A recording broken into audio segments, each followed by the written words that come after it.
ఓం శ్రీ గురుభ్యో నమ. శ్రీ క్రోధనామ సంవత్సరం వైశాఖ మాసం మే నెలలో మీనరాశి వారికి ఏ విధంగా ఉంది?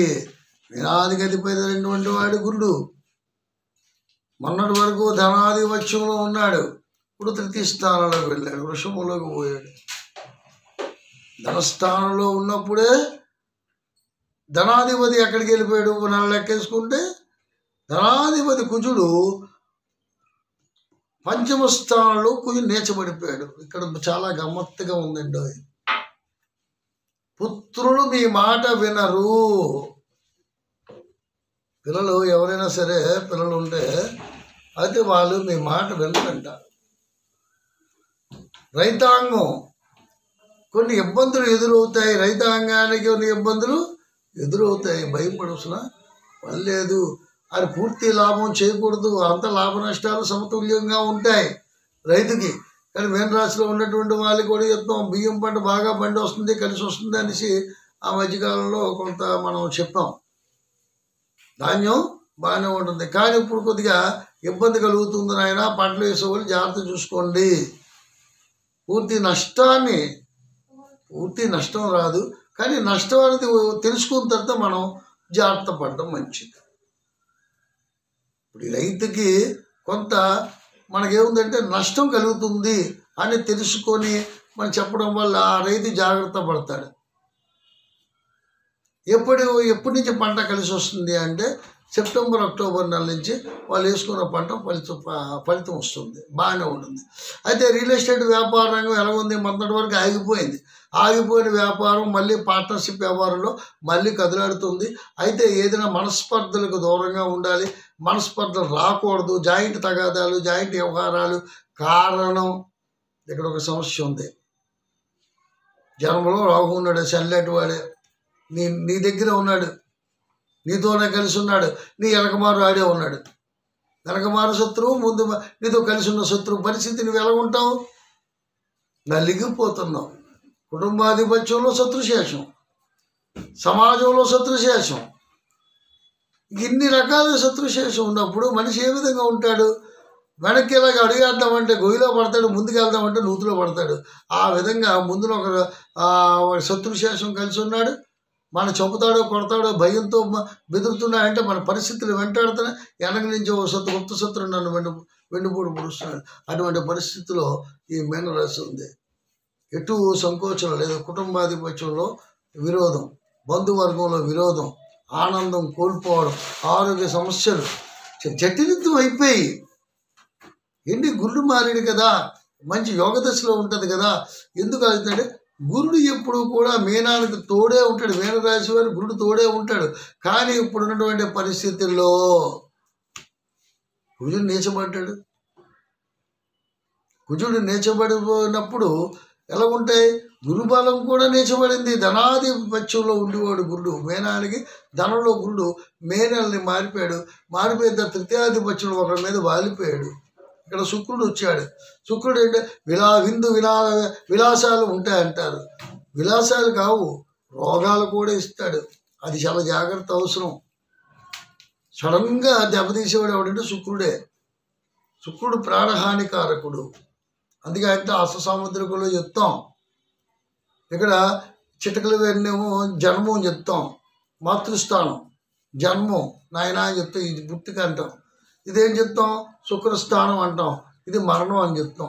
ఇదేముందని ఆయుర్దానం చూస్తాం. ఈ రెండింటికి మధ్యన ఉండే జీవితం అని చెప్తాం. కాబట్టి శుక్రుడు ఏదో నాకు ఉచ్చ స్థితిలో ఉన్నాడు, లేకపోతే ఆ శుక్రుడు మంచి స్థానంలో ఉన్నాడు, ధనాధిపత్యంలో ఉన్నాడు, నాకు ఉపయోగం అయిపోతుంది అన్నమాట వస్తుంది. ఆశ కలిగిస్తాడు. ఆశ ఎటువంటి ఆశ కలిగిస్తాడంటే హాయిగా ఆనందాన్ని ఇస్తాడు. కానీ ఆనందాన్ని తగ్గట్టుగా ఎప్పుడైతే భోగం ఇచ్చాడో రోగం ఇస్తాడు. శుక్రుడు తాలూకా విశేషాలు అలాంటివి ఉంటాయి. ఎప్పుడైనా సరే తొందరపాటు పనికిరాదు.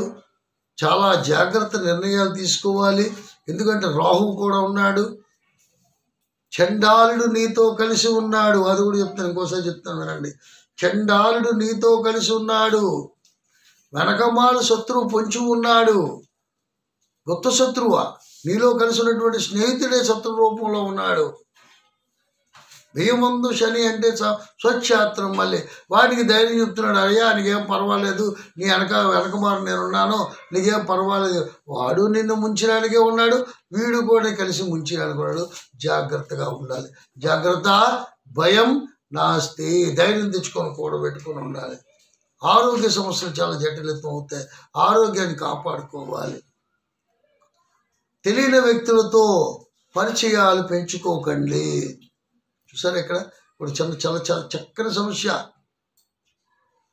నిన్ను నమ్మించి మోసం చేస్తారు, నమ్మక ద్రోహులు ఉంటారు. నీ నీడను నువ్వు నమ్మరాదు. నీ నీడ నిన్ను మోసం చేస్తుందేమో తెలీదు. నీకు అన్ని చుట్టూ వలయాకారంలో ఏర్పడిపోయింది శత్రుశేషం అంతా కూడా.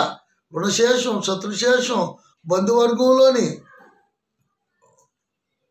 ఇప్పుడు ఉన్నటువంటి రాజకీయ పరిణామాల్లోనే ఏం చేస్తావు? పొగిడేవాడు ఒకడు, తిట్టేవాళ్ళు నలుగురు. 10 రూపాయల ఆదాయం వస్తుంది, 20 రూపాయలు ఖర్చు అయిపోతుంది. అనుకోలేని ఆదాయం వస్తుంది, అనుకోలేని ఖర్చు వస్తుంది. విపత్తు పెరుగుతుంది. జాగ్రత్త లేకపోతే దెబ్బతింటావు. ఇది వాస్తవము. ఈ వాస్తవాన్ని చెబుతున్నప్పుడు జాగ్రత్త పడాలి. బెదిరి కొడతారేంటి, భయం పెడతారేనండి.